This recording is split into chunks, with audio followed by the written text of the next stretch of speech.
پوری رحمۃ اللہ علیہ تو وفات کا وقت جب آیا اللہ کی طرف سے آپ کو اطلاع ملی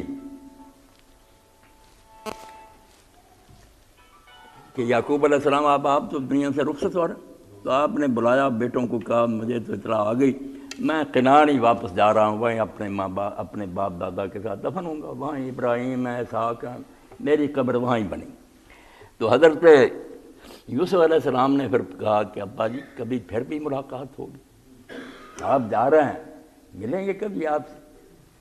تو اللہ کے پیغمبر نے کیا، انہوں نے یہ فرمایا جو ایمان گیا لے تھوں تے ملسی یاراں تائیں، جس دا پیر ایمانوں کھتا اس دا واس بڑا۔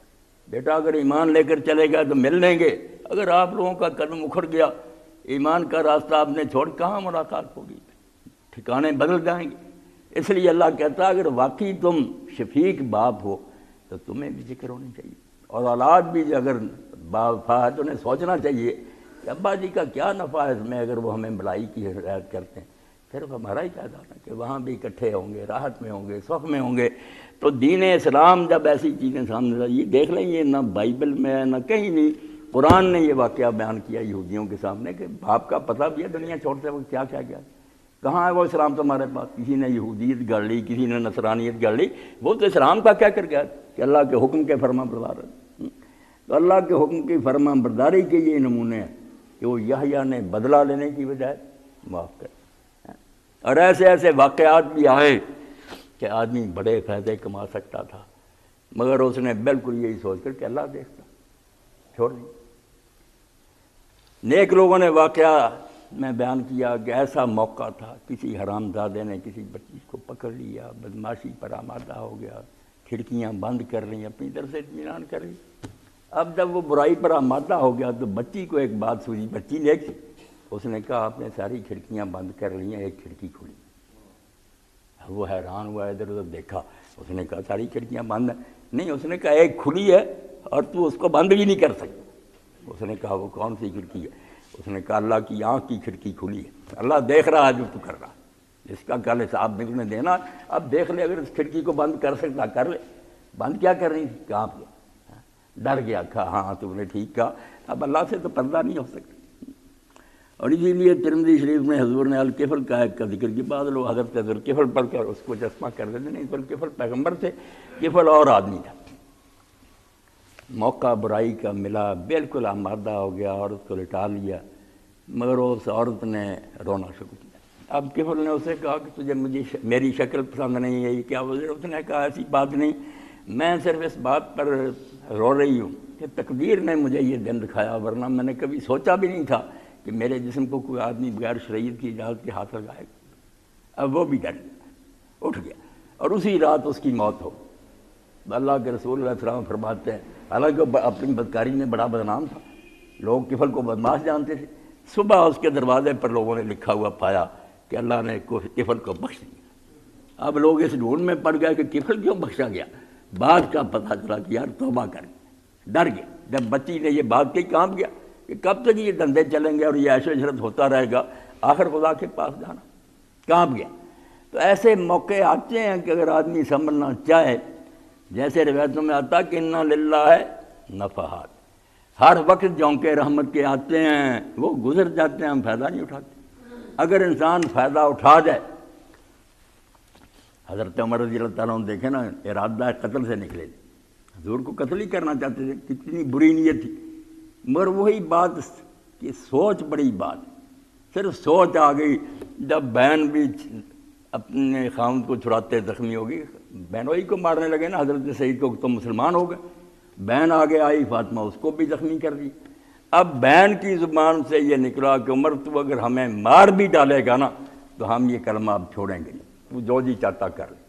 پھر کانپ گیا کہ میری ماں جائی، اتنی محبت بہن اور بھائی کی، مجھے اس نے رد کر دیا کہ میں نہیں محمد کا کلمہ چھوڑوں گی صلی اللہ علیہ وسلم۔ جو کہنے لگا اچھا وہ دین تو مجھے بتاؤ۔ اسی پر علامہ اقبال کہتے ہیں نا، عورت کو مخاطب کر کے کہ عورت بڑی ذات، اگر یہ بگڑ جائے اس سے بڑا فتنہ کوئی نہیں۔ اب بگڑی ہوئی نا کہ ہر جگہ حرام زادوں نے بس اس کو کھڑا کر دیا، ہر جگہ اس کی تصویر ہے، ہر جگہ اس کو ننگا کیا ہوا، دکانوں پر کھڑی کی، بیچتی، اور کہتے ہیں ہم ترقی دے، ترقی نہیں، اس کو ایک کھلونا بنا لیا تاکہ سرے بازار لا کر نہ نیلام کر دیں کہ جس کا جی چاہے جہاں جی چاہے اپنا مزہ کر لے. گھر سے ایک قیمتی شے. بعض لوگوں نے مولوی صاحب رحمۃ اللہ علیہ سے کہا کہ یہ پردہ ہٹا دینا چاہیے, لوگ شوق سے جتنا دیکھنا چاہتے ہیں دیکھ لیں, آخر سیر ہو جائیں گے, بس کر دیں گے, پردہ نہیں ہونا چاہیے. مولانا نے کہا یہ ایسا ہی مطالبہ کہا جا کہ سونا چاندی سیف میں نہیں رکھنا چاہیے, نوٹ بند کر کے لاکروں میں نہیں رکھیں, بازار میں لا کے رکھ دیں, آسانی سے رکھ لے جائیں. یہی بات یہ چاہتے ہیں بے پردگی سے. اصل نیت ہے ان کی یہی ہے. کارخانوں میں لے گئے, وہاں کئی حاجی صاحبان ہیں, سیکٹریز بھرتی کرتے ہیں, زنا کرتے ہیں, مہینہ بار رخصت, حرام زدگی کا ایک طریقہ اور کوئی. ورنہ اللہ کا دین جو ہے اس نے جو عورتیں پیدا کی, فاطمہ بھی عورت تھی, مگر وہ کہتے ہیں نمی دانی کے سوز قرت ہے تو دیگر گوں کرد تقدیر ہے عمر. عورت تجھے پتہ ہے کہ تیرے قرآن پڑھنے کے سوز نے تو عمر کی قسمت دوزخ کو جا رہا تھا, وہ جنتی ہو گیا, فاروق اعظم بن گیا. تو یہ موقع ہوتا ہے نصیحت حاصل کرنے کا. خوش قسمت کو کر لے حاصل تو ٹھیک ہے, اگر وہ جھونکا گزر گیا, اس نے ادھر منہ نہیں کیا, دوسری طرف رخ کر لیا, تو وقت گزر جائے گا, مگر پھر آخر یہ جہنم کا ایندھن نہیں بنے گا, وہاں پر کوئی چھٹکارا نہیں ہوگا, روتا رہے. تو واقعی یہ ایسی جگر کو جلا دینے والی اور دل کو ہلا دینے والی داستان ہے جو قرآن نے بیان کی. کہ سوچو تو صحیح, جب یعقوب بستر مرگ پر تھا اور بیٹے پاس تھے, فکر کس بات کی؟ نہ یہ کہ جائیدادیں بنانا, کوٹھیاں بنانا, رو تو اس بات کو رہا تھا کہ بچہ پوجا کس کی کرو. جب تسلی دی کہ آپ بے فکر جائیں, اللہ کے بندے بن کے رہیں گے, خوشی خوشی دنیا سے چلا گیا. تو اللہ ایسا ہی کرے کہ یہ ہماری ضروریت جو ہے نا, اولادیں اور بیویاں, اللہ ان کو ہماری آنکھوں کی ٹھنڈک بنائے. ورنہ ہم دو چار اکٹھے ہو کر یہاں روتے رہیں اور یہ سارے بگڑ جائیں تو کیا پھر فائدہ ہوگا. بس دعا ہی ہم اس بارے میں کر سکتے ہیں. ورنہ ایسے بھی اللہ نے واقعات بیان کیے کہ پیغمبر رو چیختے چلے گئے, ان کا بیٹا ہی نہیں ٹھیک ہوا, بیوی نے ساتھ نہیں دیا. تو اس میں پھر بے بسی ہے, سوائے اللہ تعالیٰ کی تقدیر پر راضی ہونے کا اور چارہ نہیں. مگر اپنی حد تک تو کوشش کرنی چاہیے کہ بات پہنچائی جائے کہ بندو اللہ کے راستے پر چلتے رہو, اسی میں بہتری ہے. وآخر دعوانا الحمدللہ رب العالمین وصلی اللہ تعالیٰ علی عبد اللہ ورسولہ خاتم النبیین سیدنا مولانا محمد علیہ وصحبہ اجمعین. اگلا اجتماع 20 جنوری کو ہوگا 9:30 بجے, کیونکہ سردی زیادہ ہاں سردی زیادہ, کوئی ایک مہینے کے قریب جب تک سردی ہے نا انشاءاللہ. ڈیری ہے 50 روپے کی.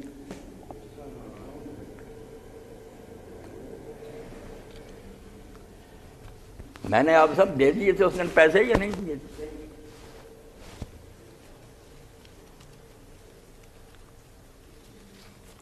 اللہ اکبر.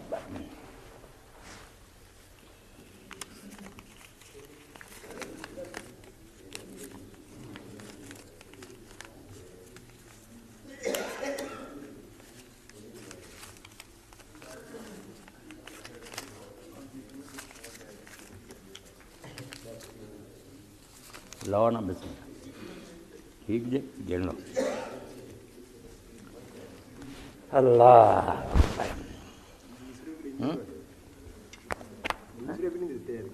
کہڑے 100 روپے 1000 کہڑا 1000 بھی نہیں دیتا. چل اللہ رہ گا 10-12 منٹ. کوئی سوال ہے کسی ساتھی کے ذہن میں تھا؟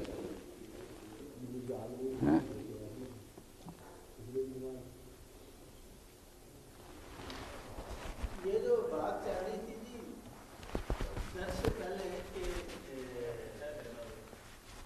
صبح کب ہوگی جو اندھیرے کے بعد, جی جی وہ مدو بالکل یہی مانے نہ کبھی. اس میں 2 باتیں میرے دل میں ہیں. جی قریشی صاحب فرمائیں.